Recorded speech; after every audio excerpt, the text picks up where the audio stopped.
الحمد لله. ما نجم بصراحة ما نجمش نحكي على ماتش كورة اليوم اللي صار. نحكي لك من اللي جينا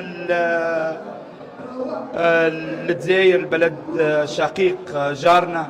معناها تصور نهارين نمشيو نتدربوا في تيران ما يصلح لحد شيء الا ما يصلح، ماهوش تيران متاع كورة. فهمت؟ النهار الاول ميسالش قلنا وعدونا باش نتريناو في التيران اللي مش نلعبوا فيه. اخر لحظه قال لك ما فماش تيران اخر، فما تيران تابي ساعه بعيد. الظروف هذه تغلبنا عليها في النهارين هذوم. اليوم رانا اليوم معناها تصور نخرجوا من الاوتيل الستة غير درجين بريفيو باش نخلطوا ستة ودرجين نوصلوا هنا، معناها 15 مينوت. وصلنا 7 و4 دقائق، معناها بريسك 55 دقيقة قبل ما يبدا الماتش.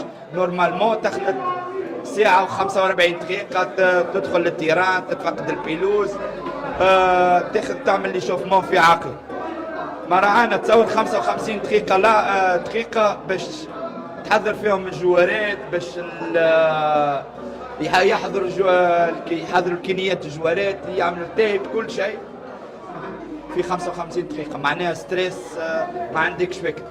دخل الظروف هذه الكل تغلبنا عليها ودخلنا للتيران. عدينا ما بريمي ميتون عادي، ما عندكش فكرة. معناها على البنك صار ضرب، المقلوبات كلها على ريوسنا. أول مرة نشوف الجو هذا ماله ولا ماتش كورة وخيال. معناها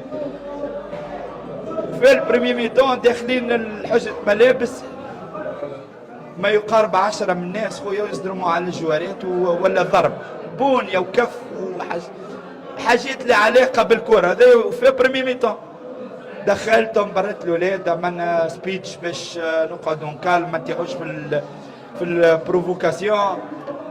دوزيام ميتون خارجين نفس القصة، ضرب ومنع. ما عندكش فكرة. فهمت اللي صار بصراحة؟ ما عمري لا شفت